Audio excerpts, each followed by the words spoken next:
Ramadan Kareem mga kahigalaan, especially to our Muslim brothers and sisters. And oh, it is also Lent. Since it's both Ramadan and Lent season, this recipe is perfect for everyone who is fasting for religious reasons, spiritual reasons, and health reasons. Ito ang stir-fry pakchoy using Mama Sita's products. This is a very fast and very simple Chinese-based dish kung saan we start improvising by melting butter with a little bit of oil. Then unahin natin i-stir-fry ang chopped garlic and chopped onions. Timplahan ng Mama Sita's liquid seasoning.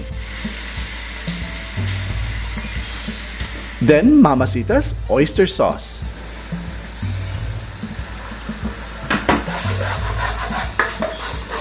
Lagyan ng toyo for additional taste. Then, ilagay ang fresh pakchoy or bok choy.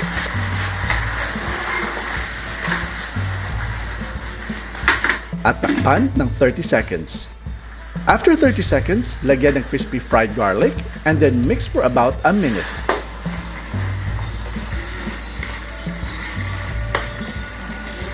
Takpan for another 30 seconds. Give it a quick mix, then it is ready to serve. Topped it with crispy fried garlic. Enjoy this dish mga ka-wonders and make your dishes delicious using Mama Sita's. Check out the full list of ingredients at the end of this video. Please don't forget to follow us on YouTube, Facebook, TikTok, Instagram, and Threads. Stay cool, stay safe, stay blessed, and peace.